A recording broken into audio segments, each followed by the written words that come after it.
Hello दोस्तों, कैसे हो। आज हम फिर से करने जा रहे हैं इसी का ही जीवन का शुभ आरंभ। ये हमारा बी पार्ट है, ठीक है। बी पार्ट हम इसमें करने जा रहे हैं।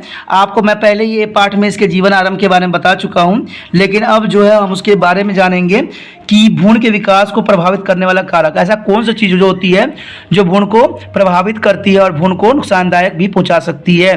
तो ये जानना आपके लिए बहुत ही ज़रूरी है।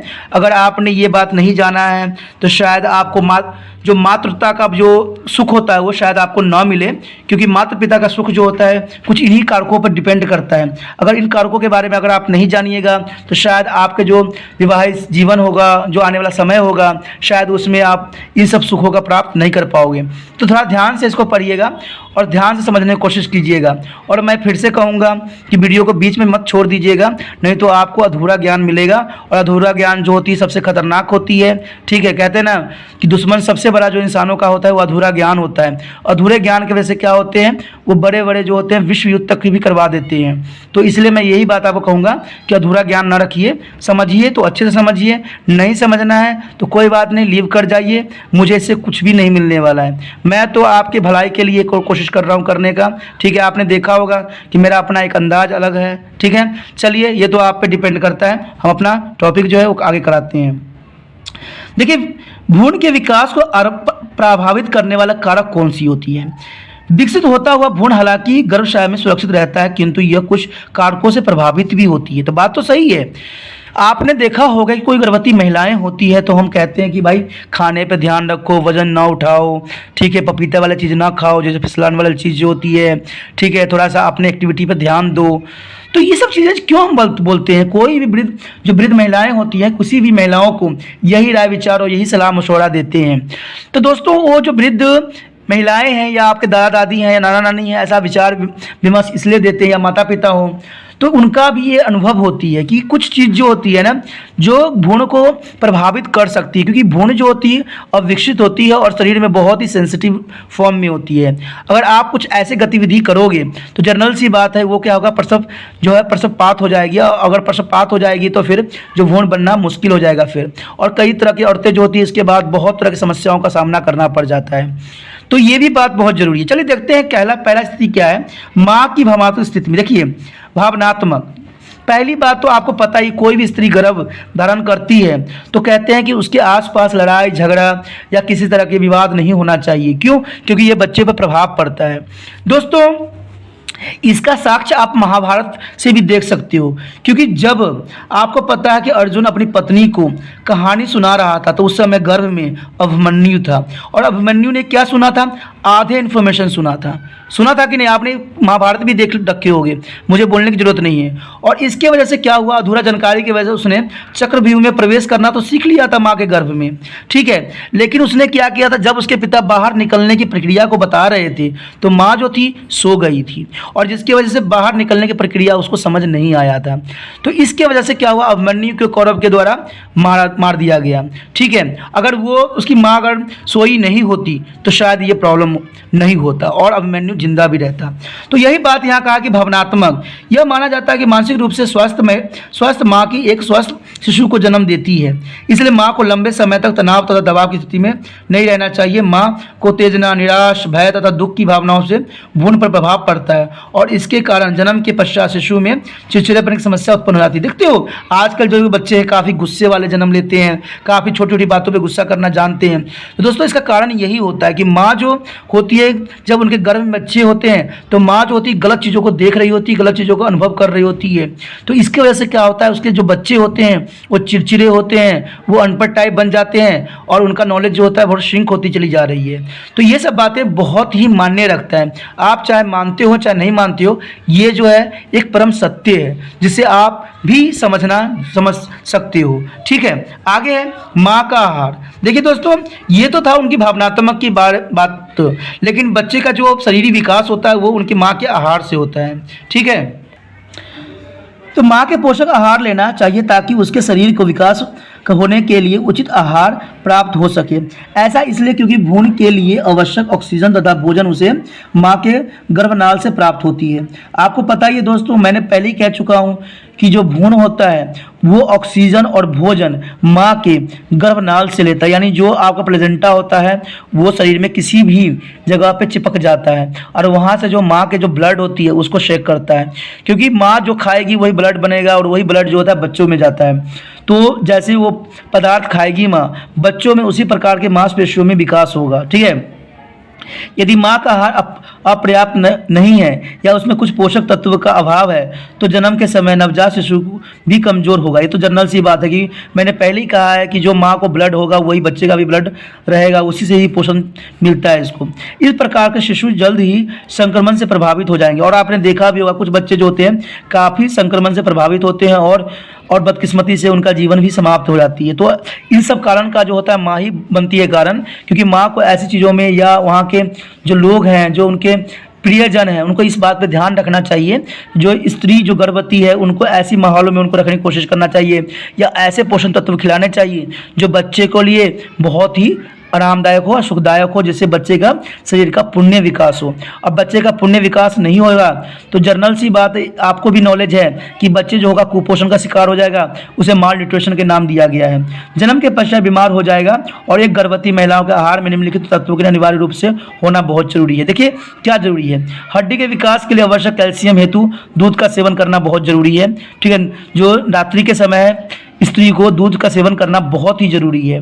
मांसपेशियों के विकास के लिए आवश्यक प्रोटीन हेतु दालें, अंडे, मांसाहारी भोजन भी जरूरी है। अगर मान लीजिए मांसाहारी भोजन नहीं लेते हो तो आप दालें तो खा सकते हो ना, हरे सब्जियां तो खा सकते हो। ठीक है, अच्छे खाना खा सकते हो। मस्तिष्क के विकास के लिए अपेक्षित खनिज हेतु हरी पत्तियाँदार सब्जियां चाहिए और फल की आवश्यकता होती है। ठीक है, ऊर्जा के लिए अपेक्षित कार्बोहाइड्रेट हेतु का चावल और गेहूं खाना जरूरी है। तो आपको पता है कुछ महिलाएं जो होती है ना गर्भ अवस्था के दौरान, जो गर्भावस्था होती है उसके दौरान क्या करती है, अल्प आहारी हो जाती है, अल्प मात्रा में खाने लग जाती है, उल्टी के भय से कि उल्टी हो जाएगा, ये हो जाएगा। ठीक है, तो इसकी वजह से क्या होता है वो अपने बच्चों को खुद ही जान लेने पे लगी रहती है। वो खुद ही चाहे कहती है कि मेरे बच्चे जो है अनपढ़ हो। क्यों? क्योंकि आपने क्लियर ही बात को पढ़ा है कि ये स्त्री पर डिपेंड करता है कि भाई उनको कैसा देखना चाहिए, कैसा माहौल में रहना चाहिए, कैसा आहार लेना चाहिए जिससे बच्चे का। मैं तो एक ही बात बताना चाहूँगा क्योंकि ये बहुत ही इंपॉर्टेंट है कि महिलाएं जब गर्भवती होती है तो उनको एक ही बात को सोच होना चाहिए दिमाग में कि मैं नहीं हूँ, मेरे जो बच्चे हैं उनका जीवन हमने सुधारना है। अगर उस समय वो क्या करती, बाद में बच्चे कहते हैं कि मेरे बच्चे अनपढ़ रह गए, मेरे बच्चे कमज़ोर हैं, मेरे बच्चे कुछ एक्टिविटी नहीं कर सकते हैं, तो लेकिन उस समय याद नहीं होता महिलाओं को कि जब वो गर्भवती होती है तो उनको अच्छे आहार लेना चाहिए, अच्छे पोषण तत्व लेना चाहिए जिससे उनको स्वास्थ्य पे अच्छा हो। सरकार जो है आज बहुत जगहों पे ऐसे स्वास्थ्य सेवाएं बना रखा है। आपको पता है आंगनबाड़ी में महिलाएं जो गर्भवती होती है वहाँ पर कैल्शियम गोली भी दी जाती है, डिस्पेंसरी में भी दी जाती है। ठीक है, खाने की कुछ मात्रा भी सरकार की तरफ से प्रोवाइड किया जाता है, तो इनका फ़ायदा नहीं उठाती है। और मैं एक ही बात कहूँगा, अगर महिलाओं को ऐसी प्रॉब्लम होती है तो उनको थोड़े थोड़े अल्प मात्राओं में खाना चाहिए, जिससे क्या होगा उनके जो भ्रूण है उनके विकास अच्छे से हो, सुपोषण हो न रहे, और उनका जो है अच्छे से विकास होने से ये होगा कि वो बच्चा जो होगा देश के लिए कुछ गौरवपूर्ण कार्य कर जाएगा। अगर मदबुद्धि होगा तो कुछ नहीं कर पाएगा, शरीर से अस्वस्थ होगा तो पहले वो अपना स्वास्थ्य देखेगा कि देश को देखेगा। तो गर्भवती महिलाओं पर बहुत बड़ा जो है भार होती है, और जब वो गर्भवती हो जाती है तो उनको सिर्फ अपने बच्चों के बारे में सोचना चाहिए, अपने शरीर के बारे में नहीं सोचना चाहिए। जितना वो खाएगी, जितना अच्छा वो देखेगी, जितना वो समझेगी, उतना ही अच्छा बच्चे का विकास होगा। ठीक है दोस्तों, माँ की आयु, देखिए माँ की आयु भी बहुत ही इंपॉर्टेंट रहती है। इसमें शिशु को जन्म देने के लिए माँ की सही आयु जो होती है 20 से 35 वर्ष मानी गई है। क्यों? क्योंकि इसमें जो होती है जो माँ होती है पूरी तरह से अपने बच्चों को जन्म देने में सक्षम होती है। 20 वर्ष की आयु से पूर्व जनन प्रणाली पुण्य विकसित नहीं होती है, क्योंकि उसमें कुछ ना कुछ कमियां रह जाती है। जो बच्चे उम्र में मैरिज कर देते हैं अपने बच्चों को, ठीक है, 15, 16, 17, 18 साल में, ये आपको देखोगे गांव के साइड ऐसा देखने को मिलता है। तो इसमें ये रहता है कि उसका बच्चा जो कन्फर्म होगा कि उसका जो अविकसित ही रहेगा, जैसे मर्जी हो जाए, चाहे वो भोजन भी ले क्यों ना, क्योंकि उम्र भी एक मान्य रखती है इसमें। ऐसी स्थिति में शारीरिक व मानसिक रूप से कमजोर शिशु का जन्म ही होगा। ठीक है, माँ एवं शिशु के जीवन के जोखिम में डाल सकता है। और दूसरी बात सबसे बड़ा इंपॉर्टेंट जो होती है, इस कम उम्र के जो स्त्रियां माँ बनती है उनका जीवन भी खतरे में रहता है। क्यों? क्योंकि वो गर्भ को ठीक है जन्म देने में सक्षम नहीं होते हैं और उसकी वजह से उनकी मृत्यु तक भी हो जाती है। हमारे देश में बहुत से जो माँ होती है वो बच्चों को जन्म देते समय ही मृत्यु हो जाती है उनकी, कारण यही होता है तथा गर्भपात का खतरा भी पैदा हो जाता है। ऐसे में जब माँ विकसित नहीं हो पा रहेगी पूरी तरह से तो गर्भपात होना तो सुनिश्चित हो जाता है। दो बच्चों के बीच में न्यूनतम 3 वर्ष की अंतराल होना बहुत ही जरूरी है। क्यों? क्योंकि इससे क्या होता है, दूसरे बच्चे को पलने में और उनके जीवन विकास में महत्वपूर्ण भूमिका अदा हो जाती है।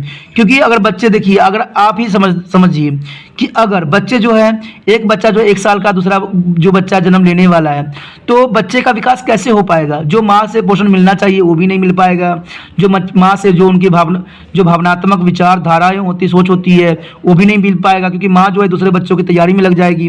तो कम से कम जो है हमारे न्यूनतम 3 वर्ष की आयु होना बहुत ही आवश्यक है। इस अंतराल से प्रथम शिशु के उचित विकास में सहायता मिल जाती है और माँ दूसरे गर्भधारण के लिए तैयार भी हो जाती है। और कम समय में जो गर्भधारण होती है और बच्चे, इससे क्या होता है, माँ का शरीर स्वास्थ्य पर भी बुरा प्रभाव पड़ता है और बच्चे का विकास में पड़ता ही पड़ता है। क्योंकि माँ ने अभी कुछ समय पहले बच्चों का जन्म दिया था जिसमें सारा पोषण तत्व यूज हो गया था।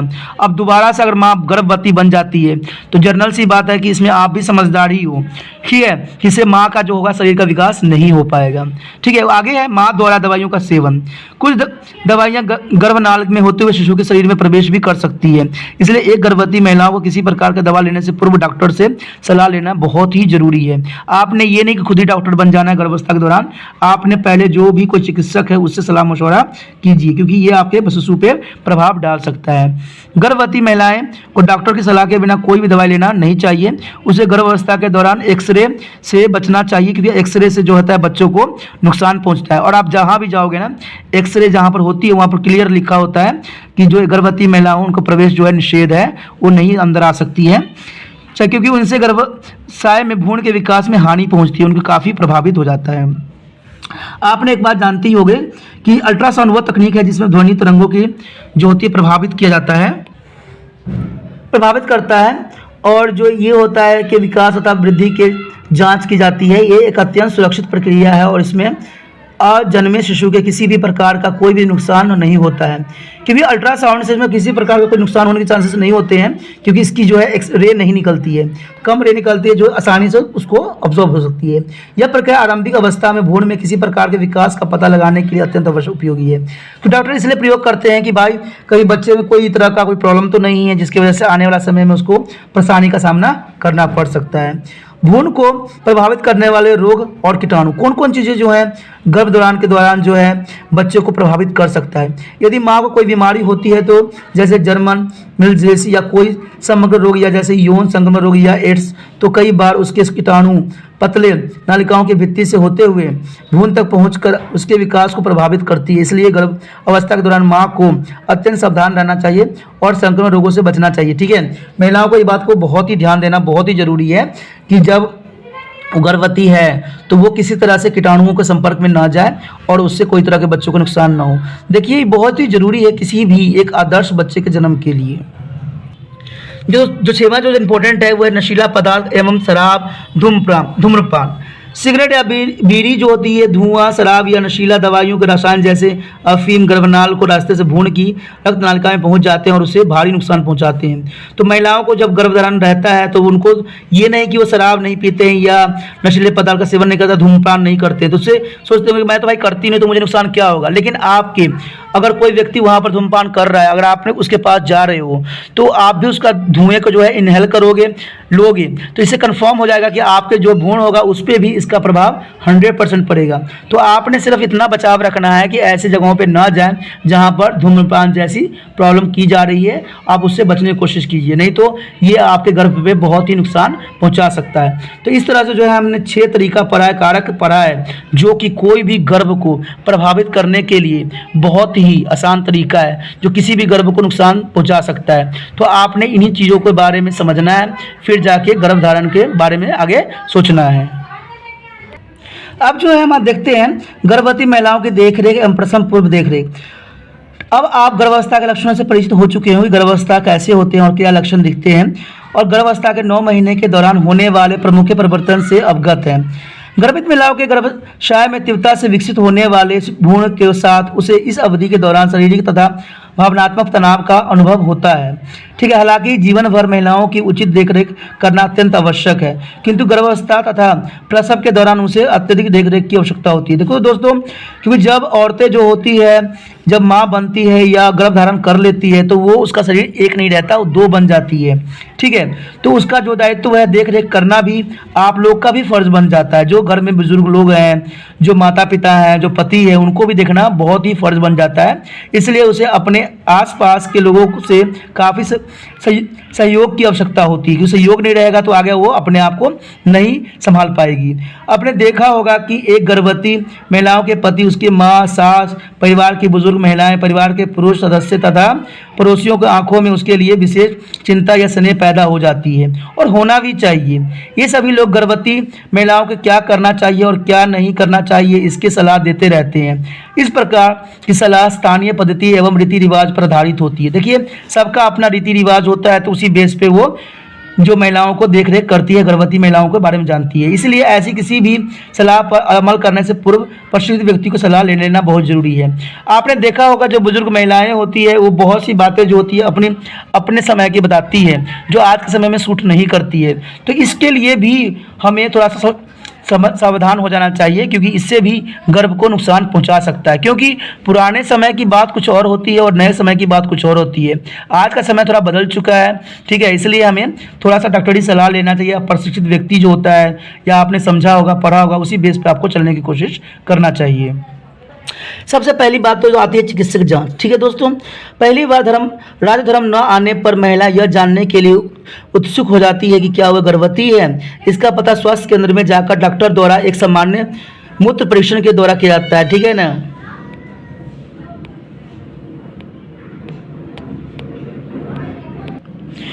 और ये जो आपको परीक्षण जो मिलेगी, जो वो कहीं भी आपको इजीली हो जाएगा, कोई भी हॉस्पिटल में जाके आप करवा सकते हो। सभी गर्भवती महिलाओं के लिए यह अत्यंत आवश्यक है कि उचित चिकित्सक जांच के लिए नियमित रूप से डॉक्टर के पास जाएं। यदि उस क्षेत्र में डॉक्टर उपलब्ध नहीं है तो एक प्रशिक्षित मिडवाइफ या किसी अन्य प्रशिक्षित स्वास्थ्य विशेषज्ञों से परामर्श किया जाए। यद्यपि गर्भवती महिलाओं को शीघ्रता समीपवर्ती स्वास्थ्य केंद्र में या एक डॉक्टर के पास स्वयं को पंजीकृत करा लेना चाहिए, और सरकार की तरफ से पंजीकृत भी किया जाता है। यदि आप एक गांव में रहते हैं तो आप एक आंगनबाड़ी कार्यकर्ता से सहायता प्राप्त कर सकते हो। वह आपके सीमावर्ती स्वास्थ्य केंद्र में ले जाएगी।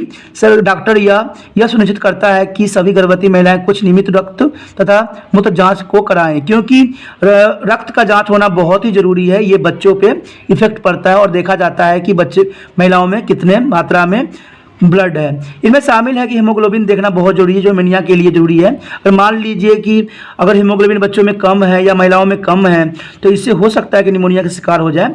रक्त समूह या रक्त शर्करा समूह के लिए भी जरूरी है, यानी आपको पता ही है कि रक्त समूह यानी कौन से ब्लड ग्रुप है उसके पास। ठीक है, क्योंकि बाद में क्या पता उसकी जरूरत पड़ जाए। और रक्त शर्करा यानी मधुमेह के लिए कितनी जरूरी है। BRL परीक्षण यानी यौन संचालित संक्रमण के लिए भी जरूरी होता है, तथा एड्स की जांच भी की जाती है कि एड्स जो है बच्चों को कोई तरह का नुकसान न पहुंचाए। तो कभी भी आप जाओगे डॉक्टर के पास तो पहले डॉक्टर हीमोग्लोबिन, रक्त समूह, रक्त शर्करा, बेडेपिन परीक्षण, BDRL परीक्षण जो होती है, VDRL परीक्षण जो होती है यौन संचालित संक्रमण के लिए, और एड्स, ये जरूर जांच करवाते हैं। कहीं भी आप चले जाओ, ये जांच के बिना डॉक्टर जो है किसी को भी हॉस्पिटल में एडमिट नहीं करता। उसका वजन किया लिया जाता है और उसे टेटनस का इंजेक्शन भी दिया जाता है। टेटनस इंजेक्शन जो होती है बहुत ही जरूरी होती है महिलाओं के लिए। इसलिए अगर कोई महिला गर्भवती धारण कर चुकी है तो उसको टेटनस का इंजेक्शन ले लेना बहुत अनिवार्य है। इस प्रकार सुरक्षित मातृ एवं प्रसव को सुनिश्चित किया जाता है। इस प्रकार से जो है जितनी भी जांच पड़ताल करने के बाद किसी भी स्त्री की जो है प्रसव मात्र का सुनिश्चित किया जाता है कि उसमें किसी तरह की प्रॉब्लम तो नहीं है। प्रसव के प्रथम 8 महीने में प्रत्येक माह कम से कम एक बार डॉक्टर के पास अवश्य जाएं, तथा अंतिम माह में सप्ताह में एक बार डॉक्टर के पास जाना अनिवार्य है। उसे पहली तिमाही में डॉक्टर के पास परामर्श के लिए बार बार जाना पड़ सकता है, क्योंकि इसे अवधि में विभिन्न समस्याएं उत्पन्न होने लग जाती है। देखिए दोस्तों, डॉक्टर के पास जाना इसलिए ज़रूरी होता है क्योंकि आपको बहुत तरह की समस्या आने लग जाती है और आप कन्फ्यूज़ होते चले जाते हो कि भाई मैं क्या करूँ क्या नहीं करूँ। तो डॉक्टर जो है वो पढ़ा लिखा होता है, उसने हर एक सिचुएशन को देख रखा होता है, तो वो आपको सही सलाह मशवरा देने की ही कोशिश करेगा। ठीक है, आगे जो है हमारा पोषण, क्योंकि पोषण भी बहुत इंपॉर्टेंट, ध्यान दीजिए, क्योंकि सारे जो हमारे गर्भवती हम पढ़े हैं वो पोषण का ही एक विशेष महत्व रहा है। यह ध्यान रहे कि एक स्वस्थ माँ ही स्वस्थ शिशु को जन्म देता है। ये बहुत ही बात इंपॉर्टेंट है कि एक स्वस्थ माँ ही स्वस्थ शिशु को जन्म दे सकती है। अगर माँ स्वस्थ नहीं है, माँ की मानसिक संतुलन सही नहीं है, तो आप 100% कह सकते हो कि बच्चा भी स्वस्थ नहीं होगा और उसकी विकास भी सही नहीं होगा। स्वस्थ रहने के लिए महिलाओं को सही भोजन की सेवन करना भी आवश्यकता होता है। एक गर्भवती महिलाओं के लिए सही भोजन क्या है? इस अवधि के दौरान पर्याप्त पोषक तत्व भोजन अर्थात एक संतुलित आहार। आप यह जानते ही हैं कि संतुलित आहार क्या है, आपको पता ही होगा। और महिलाओं के गर्भावस्था के दौरान अतिरिक्त पोषण की आवश्यकता होती है। एक प्रशिक्षित चिकित्सक या परिचिकित्सक विशेषज्ञों की चर्चा करने पर आपको पता चलेगा कि क्या कुछ प्रकार के भोजन इस अवधि के दौरान अच्छे होते हैं और कुछ नहीं। नियमित अंतराल पर भोजन करना अत्यंत आवश्यक है। मैंने पहले ही आपको कह चुका हूँ कि कम से कम अगर आपको भोजन नहीं पच रहा है, आपको उल्टियाँ हो रही है, तो कम से कम आप 2 अगर 3 घंटे के दौरान क्या करो, कुछ ना कुछ भोजन को लो। इससे क्या होता है, आपको काफ़ी अच्छा महसूस होगा और आप जो है बच्चों को किसी तरह का कुपोषण का शिकार होने के चांसेस नहीं रहेंगे।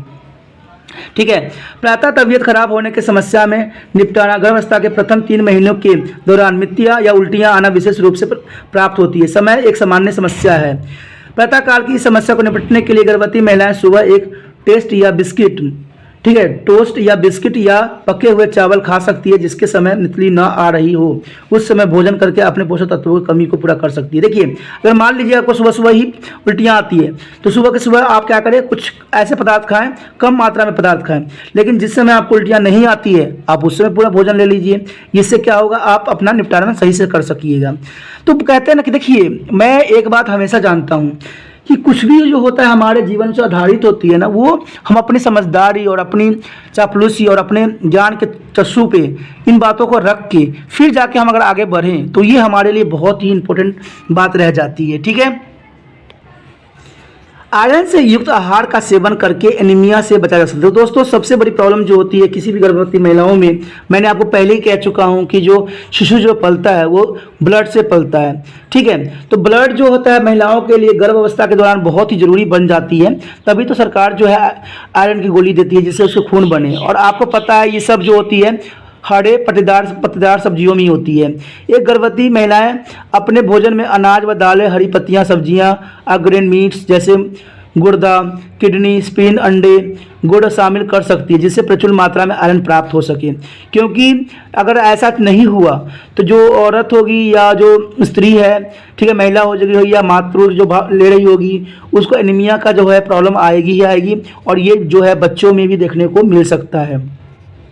प्रसव के दौरान होने वाले एक अन्य सामान्य समस्या कब्ज की रहती है। कब्ज जो रहती है उनकी बनी रहती है, विशेष रूप से प्रसव के अंतिम चरण के दौरान। यह समस्या मुख्य रूप से शारीरिक गतिविधियों से कमी तथा गर्भावस्था संबंधी अन्य कारणों से होती है। देखिए दोस्तों, ये बात भी देखने को मिला है कि जब गर्भवती महिलाएं होती है, गर्भवती बन जाती है, तो वो क्या होती है, कब्ज की उनको शिकायत रहती है। तो कब्ज की शिकायत क्यों रहती है? क्योंकि वो काम करना भी बंद कर देती है। देखिए, गर्भ अवस्था के दौरान काम हमें नहीं छोड़ना चाहिए। काम आपने वो काम करने हैं जिसमें कोई तरह का भार नहीं हो, उठाने वाला ना हो, ठीक है, कुछ जो आपको नुकसान ना पहुंचाए। लेकिन काम करने से क्या होगा, आपके शरीर जो होगा ना गति करता रहेगा, और गति करता रहेगा तो कब्ज की शिकायत नहीं रहेगी, आप स्वस्थ भी रहोगे। ठीक है, और आपको प्रसव के दौरान कोई तरह की प्रॉब्लम भी, समस्या भी नहीं रहेगी। तो इसलिए क्या होती है, बहुत सी महिलाओं से आप, अगर आपको इस बात पे अगर विश्वास नहीं होता, किसी भी महिलाओं से आप पूछ लीजिएगा, वो आपको यही राय विचार देंगे कि कभी भी गर्भावस्था के दौरान आपको अपने शरीर को खुद ही ध्यान रखना है और सारे अपना काम करते रहना चाहिए। ठीक है, और आपको ऐसा काम नहीं करना चाहिए जिसकी वजह से बच्चे को नुकसान हो या प्रसव होने की करने का कारण बन जाए। इस समस्या से निपटने के लिए गर्भवती महिलाओं को प्रचुर मात्रा में फल, सलाद खाना चाहिए, भारी मात्रा में द्रव्य पदार्थों को सेवन करना चाहिए। अगर ऐसा नहीं होता है तो आपको पता है कि जो फल होती है वो भी ज़रूरी होता है कब्ज को दूर करने के लिए, और सलाद तो होती ही होती है। सलाद खाने से ये होता है कि कब्ज़ की शिकायत खत्म हो जाती है। भारी मात्रा में द्रव्य पदार्थों का सेवन करना भी होने से, क्योंकि अगर आपका पेट भरेगा तो 100% है कि कब्ज़ की शिकायत नहीं रहेगी। ठीक है दोस्तों, आपको समझ में आ गया होगा यहाँ तक जो मैंने समझाया है, और कोशिश मैंने अच्छा करने की कोशिश किया है। ठीक है दोस्तों, मैं एक बार फिर से कहूँगा, अगर आप वीडियो को अच्छा लगा है तो एक काम मेरी तरफ से ज़रूर कर दीजिए कि अपने दोस्तों जो नई इसमें पढ़ रहे हैं, जो आप पढ़ने वाले हैं, उनको इसके बारे में बताइए, क्योंकि बहुत से मुझे दोस्तों कमेंट आती है कि भाई मुझे आपके चैनल के बारे में नहीं पता था। ठीक है, तो आप इतना ज़रूर कर दीजिए कि दूसरे बच्चों को भी इसको कर दीजिए। और ये कब होगा, जब आप अपने क्या कीजिएगा, व्हाट्सएप स्टेटस पर इसको लगा दीजिएगा। ठीक है, चाहे वो देखे चाहे ना देखे, उनकी प्रॉब्लम है, क्योंकि आपने अपना कर्तव्य निभा दिया है। जो अपना कर्तव्य निभा देता है वही महान कहलाता है, वही महान नागरिक भी कहलाएगा, वही हमारे इंपॉर्टेंट भी बन जाएंगे। क्यों? क्योंकि आपने अपना कर्तव्य निभा दिया है। बाकी कुछ करे चाहे ना करे वो अपने पे डिपेंड करता है, क्या उनको समझ में आ रहा है कि नहीं, वो उन पे डिपेंड करता है, लेकिन आपने अपना कर्तव्य पूरा कर दिया। ठीक है दोस्तों, लेकिन आपने अभी तक सब्सक्राइब नहीं किया है और लाइक भी नहीं किया तो कर दीजिए दोस्तों, इससे कुछ भी नहीं होगा, क्योंकि आपके लिए मैंने इतना मेहनत किया है, तो क्या आप इतना भी नहीं कर सकते? चलिए नहीं कीजिए, चाहे जो कीजिए, ये आप पे डिपेंड करता है। ठीक है, इसी विश्वास के साथ कि आप मेरी बातों को समझिएगा, और जो बात मैंने समझाने की कोशिश किया उसको भी आपके दिमाग में जरूर रह जाएगा, और पूरी तरह से आप क्या कीजिए, बार बार वीडियो देखिए जिससे आपको समझ में आ जाए। ठीक है, इसी आशा के साथ हम अगले वीडियो मिलेंगे। ओके दोस्तों, बाय।